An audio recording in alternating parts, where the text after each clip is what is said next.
Bismillahirrahmanirrahim. Assalamualaikum warahmatullahi wabarakatuh.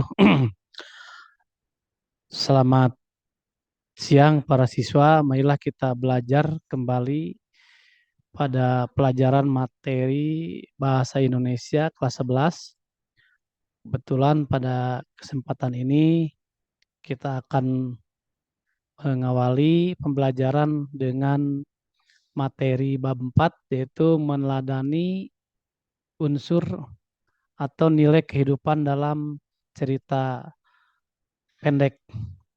Pada cerita pendek ini merupakan materi terakhir di semester 3 ya. Oleh sebab itu marilah kita awali. Yang pertama, cerpen itu memiliki wujud dan struktur fisik yang berbentuk pendek.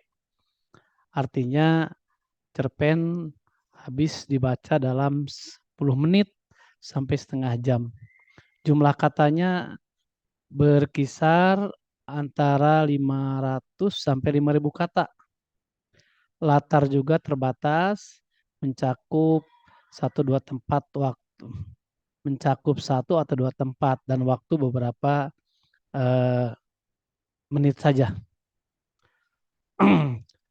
Mari kita mulai dengan pengertian hakikat cerpen atau cerita pendek adalah kesederhanaan dan keterbatasan karena bentuknya yang singkat. Alur dalam cerpen lebih hanya menanjakan ya, puncak dan penyelesaian. Kesederhanaan cerpen tidak hanya dinyatakan dalam struktur, tetapi juga pada tema penokohan dan latar. Ada 3 karakteristik utama yang menjadi ciri khas cerpen. Yang pertama adalah struktur cerpen, yaitu sederhana, penanjakan, konflik, dan peleraian. Penanjakan ketika terjadi sebuah perkenalan menuju konflik, lalu konflik dan peleraian. Apabila dalam konflik itu bisa diselesaikan, maka cerpen berarti selesai dengan peleraian yang baik. Tetapi kalau memang cerpen itu tidak bisa diselesaikan, kadang-kadang itu bergantung pada pembaca, digantung gitu ya. Yang selanjutnya, tema dalam cerpen berfokus pada masalah atau wilayah terbatas. Hanya melibatkan 1 atau 3 tokoh dalam cerpen itu. Nilai kehidupan dalam cerpen ada nilai-nilai agama, nilai budaya, nilai sosial, dan nilai moral. Nilai agama, nilai yang berhubungan dengan situasi keagamaan. Nilai budaya juga sama, berhubungan dengan budaya, sosial, moral, dan sikap ya. Di antaranya itu yang dapat kita lanjutkan. Unsur-unsur pembangun cerpen itu ada 2 unsur ya. Satu unsur pembangun dari dalam yang disebut dengan unsur intrinsik cerpen. Yang kedua ada juga yang disebut dengan unsur ekstrinsik, yaitu unsur yang muncul dari dalam cerpen, dari luar cerpen sendiri. Unsur pembangun cerpen yang pertama ada tema, ya, ada amanat, ada alur, ada plot, ada latar, ada sudut pandang dan gaya pengarang. Nah, tema juga nanti akan kita bahas lebih meluas ya. Hanya pada saat ini Bapak perkenalkan pengertian sepintas saja untuk tema adalah permasalahan yang muncul dalam cerpen itu. Itu yang disebut dengan tema. Yang kedua, amanat, pesan moral dari seorang pengarang yang nanti akan kita peroleh setelah kita membaca cerpen. Alur dan plot, alur atau jalan cerita ya, ada alur maju, ada alur mundur, ada alur campuran. Ada juga tokoh atau penokohan. Tokoh penokohan merupakan tokoh dan karakter tokoh. Latar adalah sudut pandang dari latar adalah suasana.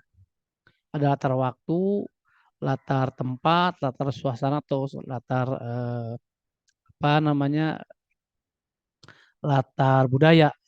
Sudut pandang pengarang adalah kemampuan pengarang untuk menggunakan bahasa, ya. Jadi pengarang berada di eh, apa namanya tokoh, misalnya sebagai tokoh pertama, atau pengarang juga sebagai pelaku utama, atau pengarang sebagai di luar tokoh, atau hanya pengarang sebagai istilahnya disebut pemantau saja. Tuh. Nah, insya Allah untuk materi tentang unsur membangun nanti kita lanjut, kita bahas tersendiri agar lebih luas, ya, lebih paham.